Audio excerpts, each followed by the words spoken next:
Bonjour, donc Bonjour. nous sommes toujours à Dax, au 9e week-end de la liberté, organisé par Patrick de Casanova, et aujourd'hui j'ai l'honneur exceptionnel de recevoir H16, que vous connaissez tous, et que vous n'allez toujours pas connaître, parce que c'est comme ça, H16 c'est H16, on sait ce qu'il dit, on sait ce qu'il écrit, mais on ne le voit pas. Voilà, donc le mystère, c'est une chose intéressante qui est très très attachée à notre société, puisque c'est les catholiques qui nous ont inventé ça, et personnellement j'adore le mystère, parce que je trouve qu'effectivement c'est un moment de la vie qui est important, il faut accepter le mystère. Nous avons donc le mystère H16 avec le plus grand plaisir. Alors, Partagé. donc H16, bonjour, donc vous Bonjour. venez de faire une prestation dans l'auditorium public, où j'ai vu quelques personnes vous voler la photo. Alors, donc, vous avez fait une prestation qui était très intéressante. Inutile de dire qu'effectivement, vous êtes un homme brillant.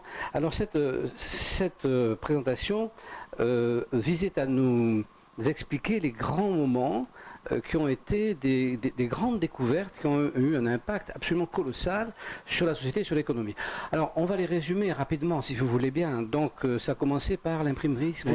J'ai choisi, mais c'était un peu arbitraire, ce sont des choses que j'ai choisies. Donc l'imprimerie, j'ai parlé de l'aviation, j'ai parlé après de l'ordinateur, des technologies de l'information, puis après j'ai évoqué la blockchain.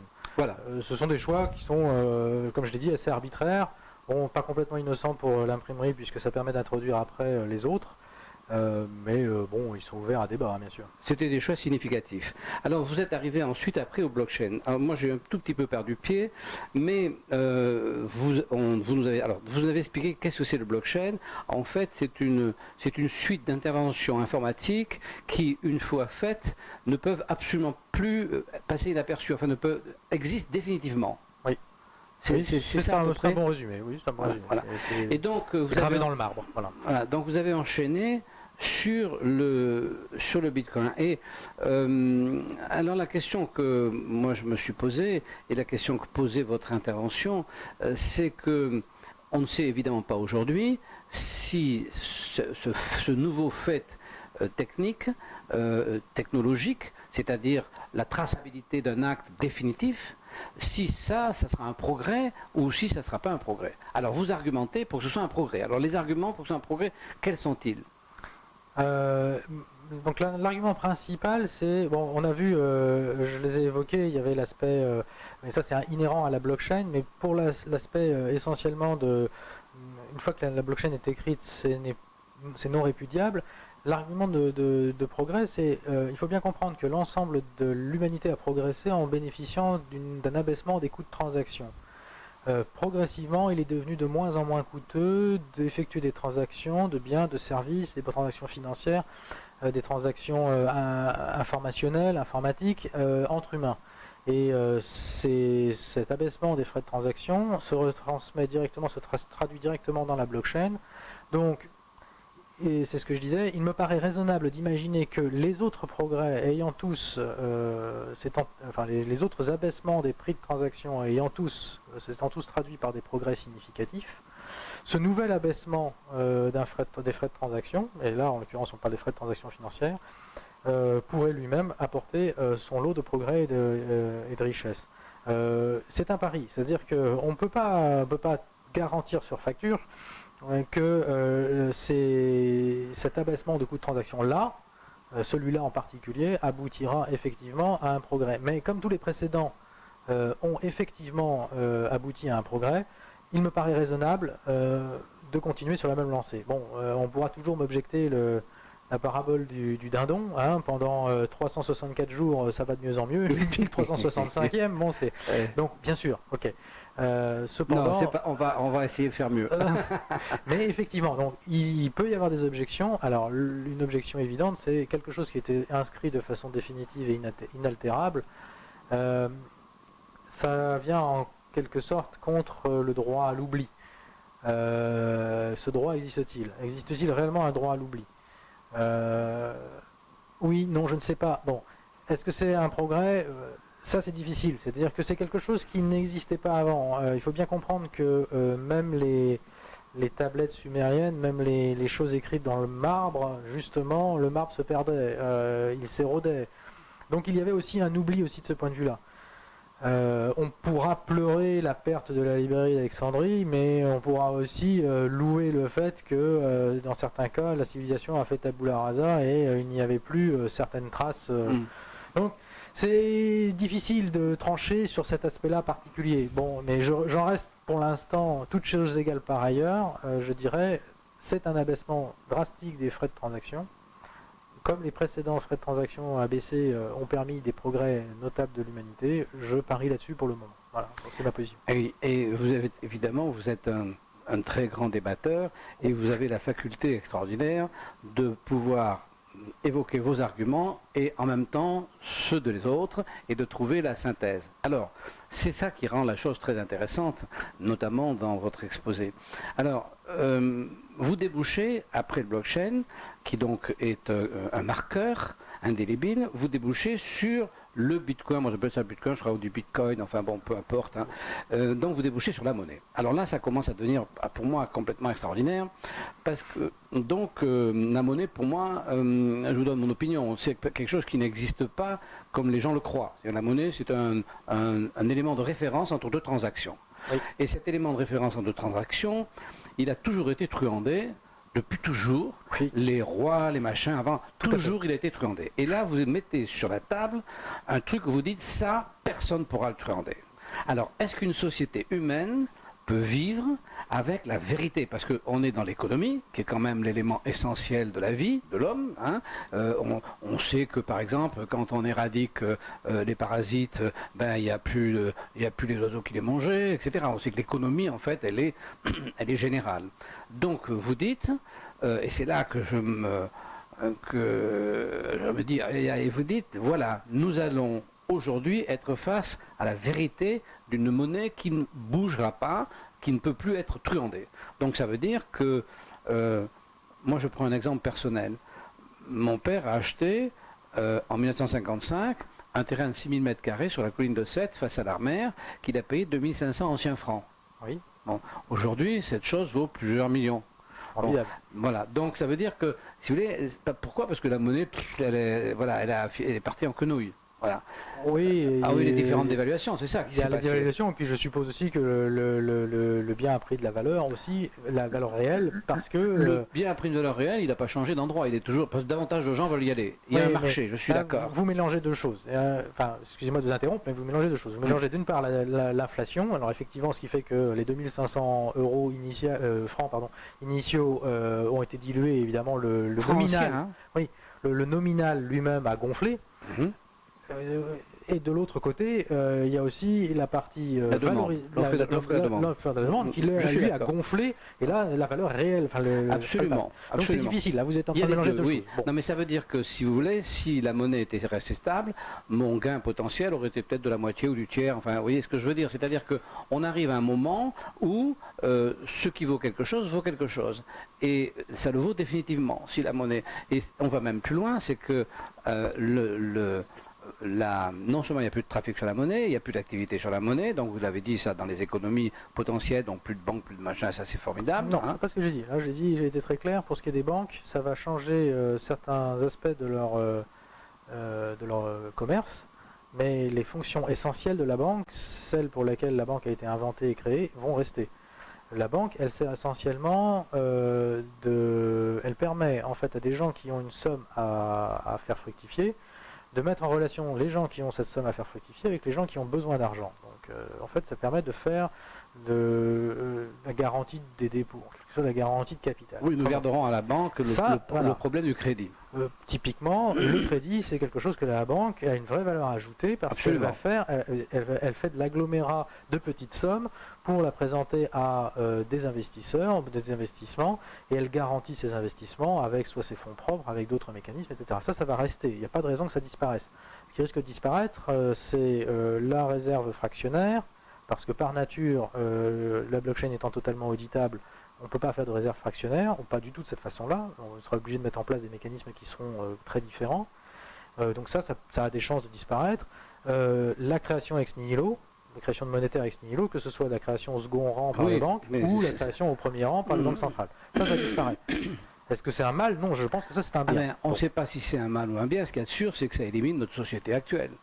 Il y a actuellement notre société qui est basée sur le trafic de la monnaie, parce que si on existe encore, c'est uniquement quand on trafique la monnaie. Il n'y a plus rien, il n'y a plus en face de nos billets, il n'y a plus rien. Il n'y a plus qu'une croyance. Mais dans la matérialité, il n'y a plus rien. Or, vous dites, on va mettre une matérialité. Vous n'êtes pas d'accord sur le fait que... Qu'est-ce qu'il y a en face de notre monnaie alors? Il y a quand même des gens qui travaillent, il y a quand même des choses qui sont créées, il y a quand même des ressources et des recherches et des richesses qui sont... je veux dire, elles existent vraiment. Je veux dire, il faut être très clair, le téléphone que vous avez dans votre poche, il a bel et bien été créé. Et ça représente bel et bien une innovation, une création de richesse à un moment donné que vous avez. Et cette création de richesse, elle n'existait pas il y a 50 ans. Donc, la monnaie est responsable d'un certain nombre de problèmes.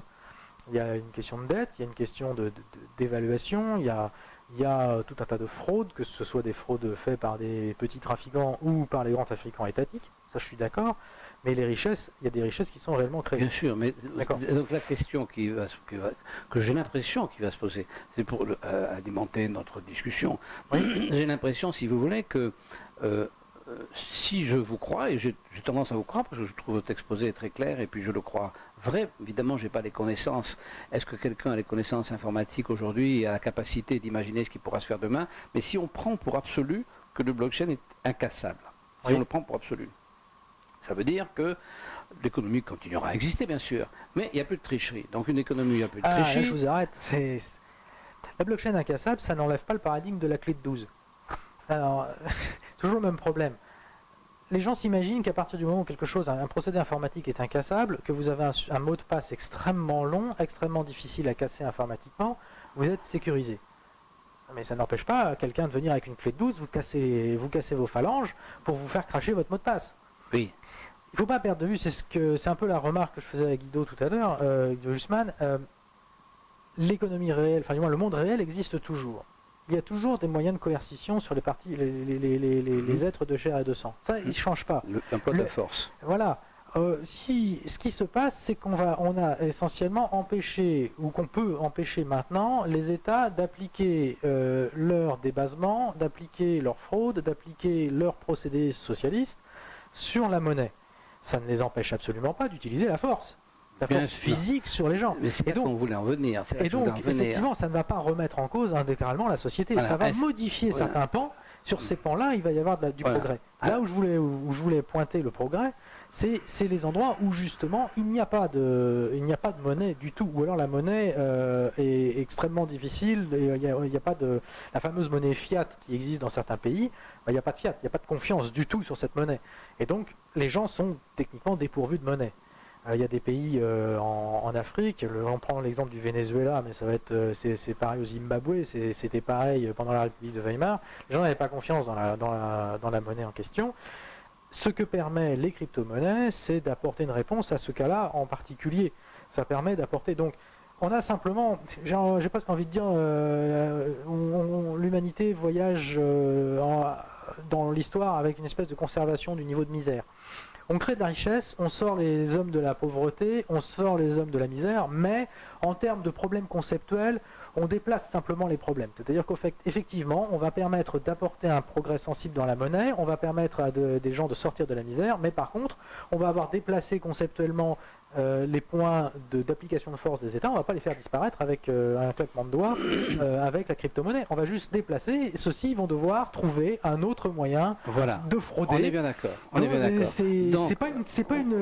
C'est pas la panacée. Hein. Non, mais ce qui m'interpelle, et ce qui fait mon plaisir intellectuel, c'est que, bien sûr, je vous lis, et bien sûr, vous avez un humour caustique, et puis vous avez un recul sur les choses.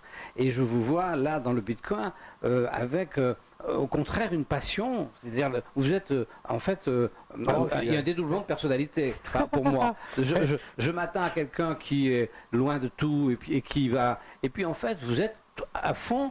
Donc vous dites ça, c'est le nouveau progrès. Alors moi, mon esprit de contradiction, je me dis. Ah, mais où est-ce qu'il y a une embrouille intellectuelle hein, oui, j'entends bien. Et donc je me dis, oui, mais il y a une embrouille intellectuelle parce qu'on est dans un secteur extrêmement, et vous l'avez dit, extrêmement précis, étroit, c'est l'économie, et en plus dans l'économie, c'est La cette monnaie. fameuse monnaie qui est cette espèce de lien qui permet de faire des échanges avec quelque chose dans lequel on a confiance. Oui. Qui aujourd'hui est quelque chose qui est complètement évanescent, mais on a confiance. Très bien. Et vous dites, moi, nous, les hommes du Bitcoin, on a inventé quelque chose qui ne pourra plus jamais se casser. Moi, je me dis, si vous inventez quelque chose qui ne pourra plus jamais se casser, tel que moi je connais l'humanité, à mon âge, je dois vous dire que j'ai un certain recul et que j'ai plus trop grande confiance, hein, et je me dis, mais il est en train d'inventer la bombe atomique qui va, parce que les gens, quand ils vont voir qu'ils ne peuvent plus tricher, à un moment donné, ils vont tout casser. Parce que c'est ça, tu le problème de C'est l'humanité. ce que je vous dis, en fait, on a juste déplacé le problème. La tricherie n'aura plus lieu sur la monnaie, ce qui est une bonne chose. On aura quelque chose, on aura un point d'ancrage sur lequel, effectivement, on pourra avoir une confiance raisonnable.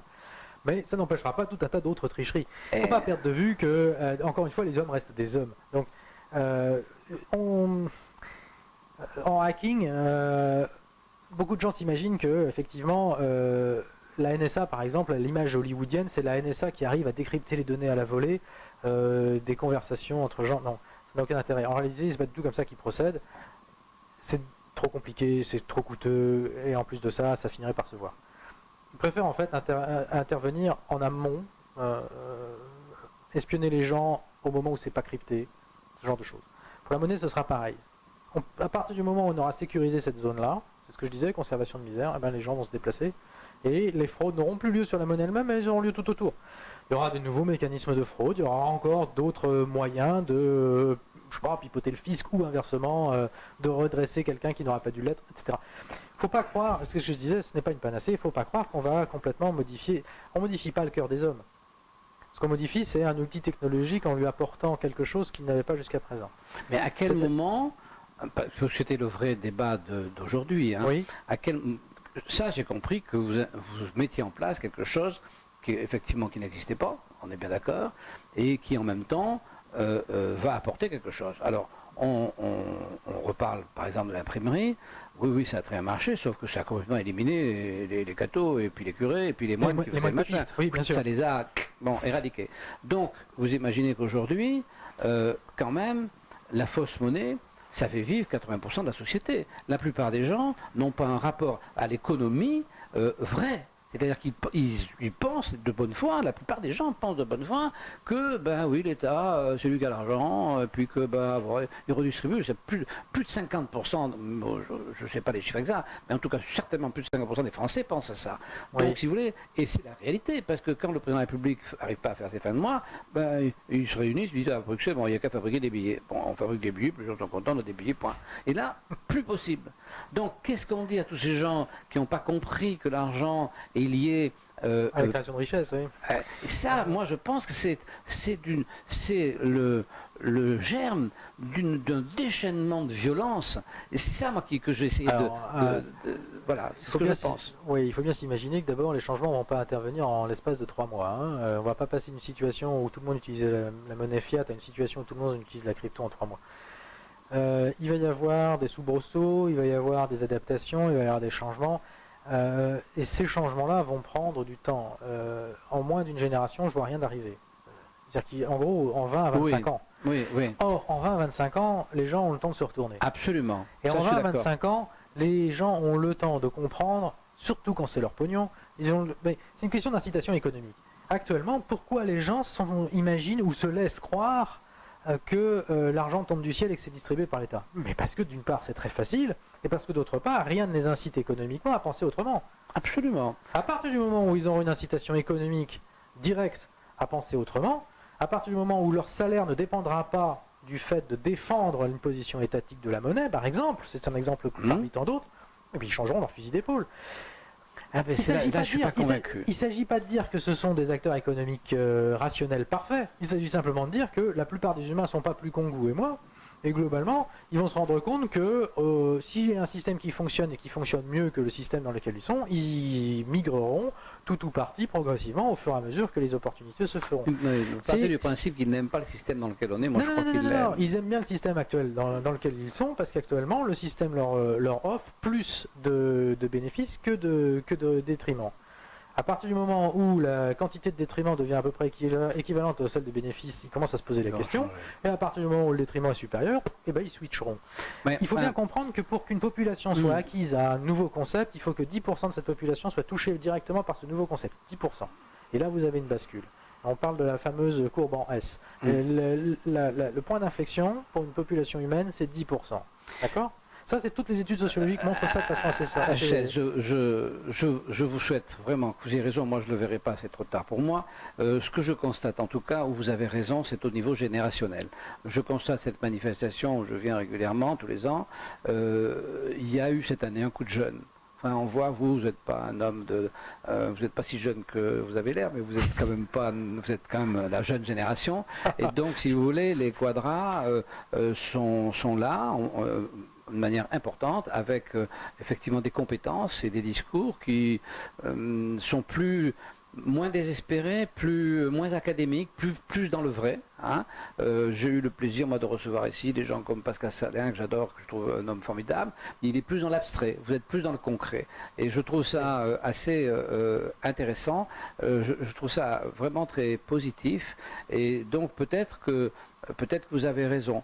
Moi, je crois qu'on ne peut pas changer les gens parce que tout simplement, je pense qu'ils ont des limites physiques. Quand vous dites ils ne sont pas plus cons que vous et moi, ça c'est sûr, mais ils sont différents dans leur système de pensée. Par exemple, quand une personne comme Hidalgo et les autres pensent que tout le monde peut faire du vélo, c'est pas possible. Il ne faut jamais avoir fait de vélo dans sa vie pour savoir que tout le monde ne peut pas faire du vélo. Non, mais...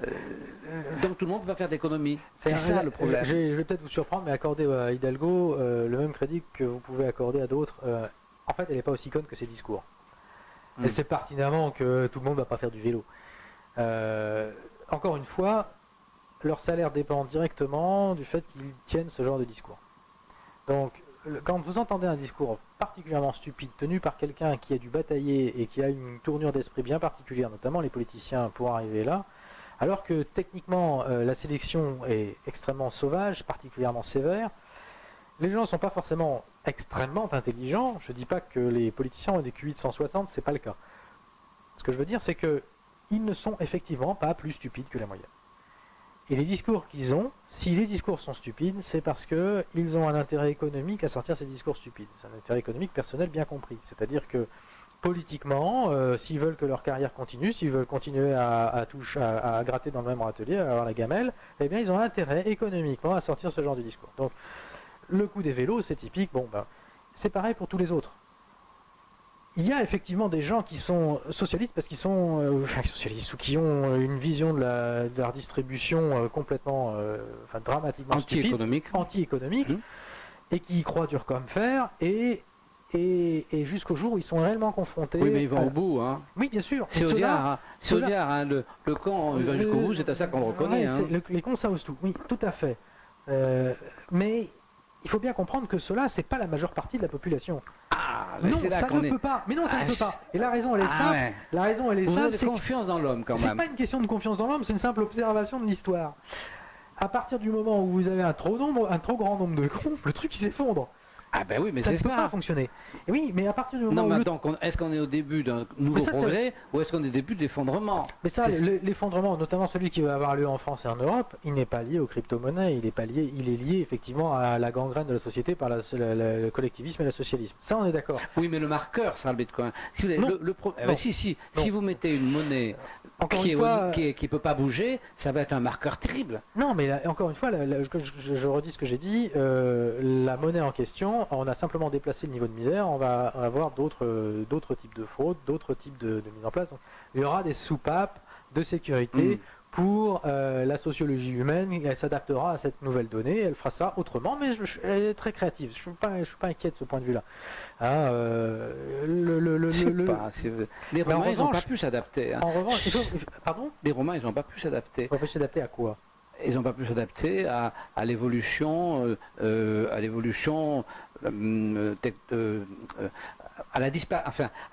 leur difficulté de continuer à piller et que personne. C'était ça, parce que là, finalement, on parle de pillage.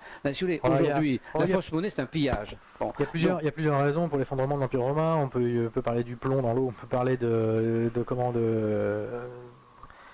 inbred, je sais plus comment dire en français, enfin le fait qu'ils soient tous en train de se reproduire entre eux, donc il y avait aussi un QI qui la consanguinité. La consanguinité, Non, voilà, c'était le mot que je cherchais. Mais il y le- avait le paramètre le plus important, c'est que la taille de l'Empire était telle que pour pouvoir transférer les informations des bords de l'Empire, donc des frontières, là où il y avait le plus d'interaction avec les barbares, avec les autres civilisations, jusqu'au centre décisionnel, ça prenait trop de temps. Ce qui fait se dire que les bonnes décisions, étant donné que c'était très hiérarchique, étaient prises trop tard. Ça, c'est l'effondrement, il est lié à ça. Les effondrements des civilisations sont liés essentiellement à on va dire deux grandes raisons. Il y a la féminisation de la société d'un côté, pour résumer de façon très grossière, et puis l'autre côté, c'est pour